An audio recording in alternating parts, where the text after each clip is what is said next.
Peuple libre d'un pays libre. Aujourd'hui était un de ces jours qui nous permet de dire avec confiance que le monde entier est avec nous. Ce matin, j'ai parlé avec Sa Sainteté le pape François de la recherche de la paix pour l'Ukraine, pour notre État, j'ai parlé des atrocités des envahisseurs, des couloirs humanitaires vers les villes assiégées.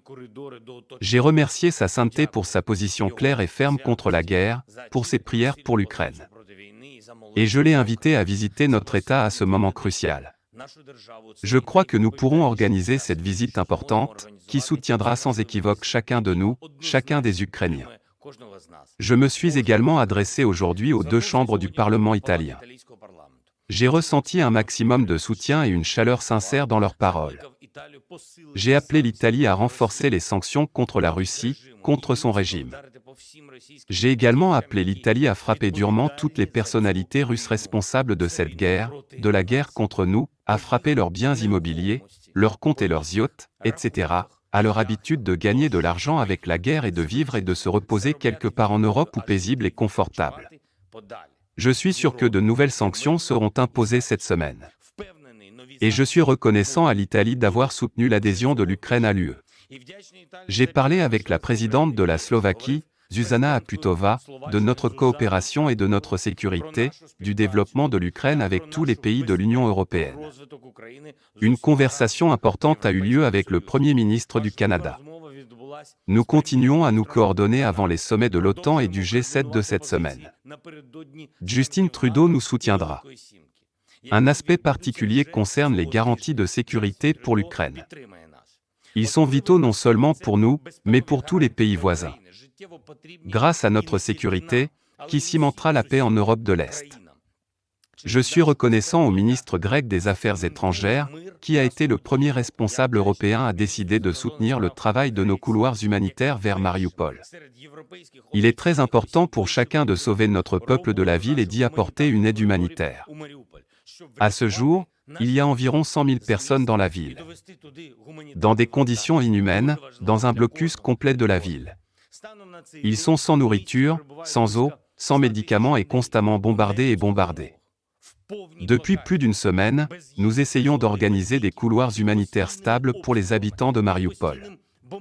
Et presque toutes nos tentatives, malheureusement, sont contrecarrées par les envahisseurs russes, les bombardements d'artillerie ou la terreur délibérée. Aujourd'hui, une des colonnes humanitaires a tout simplement été capturée par les envahisseurs. Soit dit en passant, cela s'est passé sur l'itinéraire convenu près de Mangush.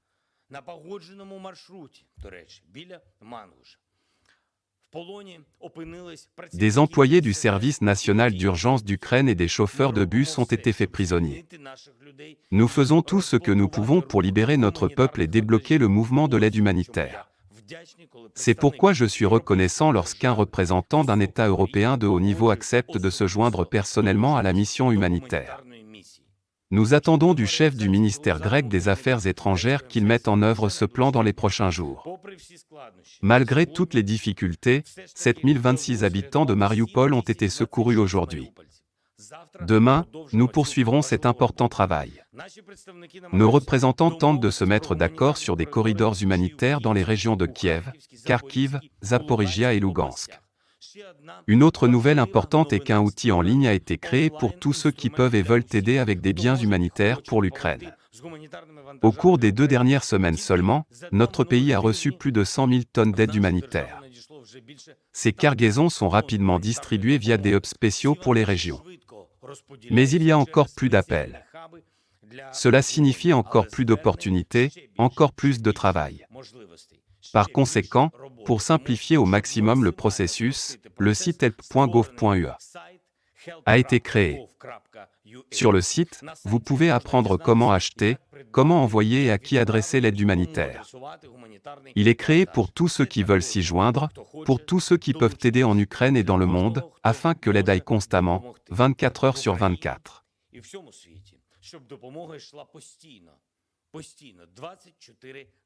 Nos forces armées nous ont rendus heureux aujourd'hui. Encore une fois, nous parlons de Kornobaïvka, il y a encore la défaite des envahisseurs. Les avions russes sont à nouveau abattus. Une nouvelle particulièrement importante, le bombardier a été abattu au-dessus de Mariupol.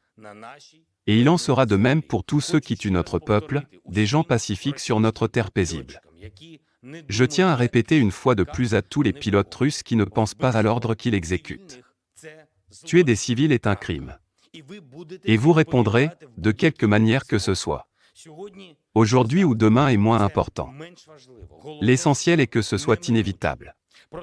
Nous continuons à travailler à différents niveaux et à encourager la Russie à faire la paix, à mettre fin à cette guerre brutale. Les représentants ukrainiens travaillent sur les négociations, qui se poursuivent pratiquement quotidiennement. C'est très difficile, et parfois même scandaleux. Mais pas à pas, nous avançons. Je suis également reconnaissant à tous les médiateurs internationaux qui se battent pour l'Ukraine, pour l'Europe, pour la vérité, qui apportent les informations réelles et honnêtes à Moscou. Et ils sont encouragés à regarder de manière réaliste ce qui se passe dans les batailles et le fait que le monde ne cessera pas de défendre la vérité, notre vérité. 3 sommets importants auront lieu cette semaine, le G7, l'OTAN et l'Union européenne. Nouveau paquet de sanctions, nouvelles aides. Nous travaillerons, nous nous battrons de toutes les manières, jusqu'au bout, courageusement et ouvertement et sur toutes ces plateformes. Nous le ferons avec toute notre énergie pour atteindre le résultat de toutes nos forces. Et nous ne nous lasserons pas. Nous nous reposerons quand nous gagnerons, et cela arrivera. Gloire à tous nos héros. Gloire à l'Ukraine. А це точно буде. Слава усім нашим героям. Слава Україні!